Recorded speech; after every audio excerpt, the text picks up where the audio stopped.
இதுவரைக்கும் இல்லாத பிரச்சனை அரசு பள்ளியில் ஆன்மீக போதனை எதுக்கு வருது? தெரிஞ்சிருச்சு வெளியில். தெரியலன்னு என்ன பண்ணியிருப்பீங்க? அது தொடர்ந்து தான் இருந்திருக்கும். அது ஏன் அவரை சரி விஷ்ணு மகாவிஷ்ணு அவர்களை வானூர்தி நிலையத்துக்குள்ள போய் ஒரு பயங்கரவாதி போல ஒரு கொடுஞ்செயல் செய்தது போல அவரை போய் பிடிச்சி கைது பண்ணி அதை ஒரு செய்தி, நீங்கள் வேற செய்தியை மறைக்க இந்த செய்தியை பெருசாக்குறீங்க. அதான் உண்மையிலும் உண்மை அதுதான். அப்போ நீங்கள் இதை எதுக்கு இவ்வளோ பெருசு பண்ணுறீங்க? உண்மையிலே அவர் பாட்டுக்கு அவர் வேற எங்கேயோ அவர் ஆன்மீக சொற்பொழிவோ வழிபாடோ யோகா பயிற்சியோ கொடுத்துருந்துருப்பார். நீங்கள் பள்ளிக்கூடத்துக்குள்ள போக அனுமதிச்சது யாரோட அனுமதி இல்லாமல் நான் போய் இப்போ நானே ஒரு கல்லூரியில் போய் பேசுகிறேன்னா அந்த கல்லூரி என்னை அழைக்காமல் என்னை யாரும் கூப்பிடாம நானாக போய் பேச முடியுமா? இல்லை பேசிடுவேன்னா? அப்போ அந்த அளவுக்கு தான் பள்ளி மேலாண்மை இருக்குதா, கல்வித்துறை இருக்குதா? அதை சொல்லுங்க நீங்கள். தெரியாதுன்னு சொல்றதுக்கு ஒரு நிர்வாகம் இருக்குங்க.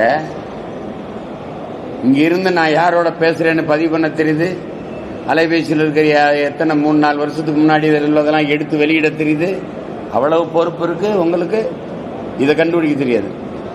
இந்த பிள்ளைங்களுக்கு மனசுல நல்ல உணர்வுகளையும் நல்ல சிந்தனைகளையும் விதைக்கணும்.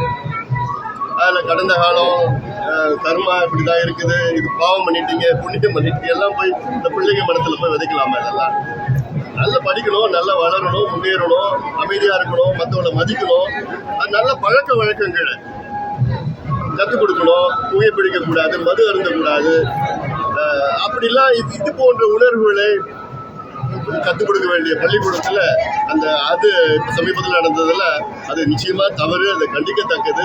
இது போன்ற இன்னும் ஒரு சம்பவம் நடக்கக்கூடாது. முதலமைச்சர் ஏதோ நடவடிக்கை எடுக்கிறேன்னு சொல்லியிருக்கிறாரு. அதில் சுற்றறிக்கை எல்லாம் வெளியிட்டு இருக்கிறாங்க, பார்க்கலாம். ஒரு மோட்டிவேஷனல் ஸ்பீக்கரை இவங்களா கூப்பிட்டுருக்காங்க. அவரா வரல. கேட் கிராஷ் பண்ணியோ அவர் ஃபோர்ஸ் பண்ணியோ அவர் வரல. அவர் வந்திருக்காரு, அவர் பேசியிருக்காரு. அவர் என்ன பேசியிருக்காரு? அவர் என்ன பேசினார்? நான் பார்த்தேன் அந்த வீடியோவை. அவர் என்ன பேசியிருக்காரு? போன ஜென்மம் மறுபிறப்பு அதெல்லாம் பார்த்த உடனே அப்ஜெக்ட். அவர் என்ன இப்போ ஜஸ்டிஸ் சந்துரு கமிஷனை எதுக்காக போட்டாங்க? இந்த அரசாங்கம் எதுக்காக போட்டாங்க? பள்ளி குழந்தைகள் கிட்ட வேல்யூஸ் கம்மியாயிடுத்து, ஜாதி சண்டை வருது அப்படின்னுட்டலாம். வேல்யூஸ் கம்மியாடுதுன்றதை ஒத்துக்கிறீங்க. அப்போ வேல்யூஸ் இன்ஸ்டில் பண்ணணும்னாக்க என்ன பண்ணலாம்? அதுக்கு வேரியஸ் முறை இருக்குது. அதில் இப்போது அவங்க திருக்குறளை மேற்கோள் கட்டி இம்மை மறுமையை பற்றி பேசினேர்னாங்க. அப்போ திருக்குறள் எடுத்துகிட்டு போகிறாங்களா அவங்க? இந்த தமிழக அரசாங்கம் கல்வித்துறையில் திருக்குறள் கற்றுக் கொடுக்கப்பட மாட்டாது குழந்தைகளுக்கு. நீரில்லா நெற்றிப்பாழ்னு யார்? ஆலயம் தொழுவது சாலவும் நன்று, கோயில் இல்லாத ஊரில் குடியிருக்க வேண்டாம் அப்படின்னு சொன்னது. அது எல்லாத்தையுமே ஔவையார் எடுத்துட போறாங்களா? அடுத்து ஔவையார் படத்தை அழிக்க போறாங்களா? ஔவையார் படத்தை எடுத்துட போறாங்களா? அதுல where are they going to draw the line on this? இதுல ஏன் ஒரு பொய் பிரச்சாரம்? தானே இறைவனின் அவதாரம் சொல்லிட்டு மகாவிஷ்ணுன்னு ஒரு பேர் அவர் மாற்றிருக்கிறார். அவர் மகாவிஷ்ணு கிடையாது, மகா பொய்யர் தான் சொல்லணும் அந்த பையனுக்கு.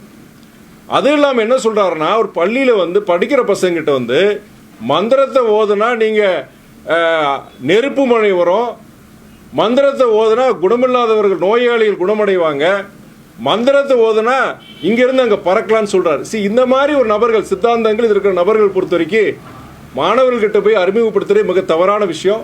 இன்னொன்று என்னன்னா, ஆன்மீகம் சொல்கிறது தவறுங்கிறது. இது நீங்கள் நிறைய இடத்துல நீங்கள் பிரசிக்கிட்டே நான் சொல்கிறேன். நான் அவர் சொன்னது, அவர் ஆற்றியது ஆன்மீக சொற்பொழிவு அல்ல, அது சனாதன சொற்பொழிவு தான் சொல்லுவேன் நான். ஏன்னா அவங்க திசை திருப்பறதுக்கு ஆன்மீகங்கிறது நல்லது நான் சொல்லுவேன் நான். சனாதனம் வேறு, ஆன்மீகம் வேறு. இந்து மதம் வேறு, இந்து மதத்தை பயன்படுத்தி அதை பொழப்பா வச்சிருக்கவங்க வேறு. இவர் உண்மையான இந்து கிடையாது. இந்து மதத்தை வைத்து வியாபாரம் செய்யும் ஒரு அர்ப்பன் தான் சொல்லுவேன் நான்.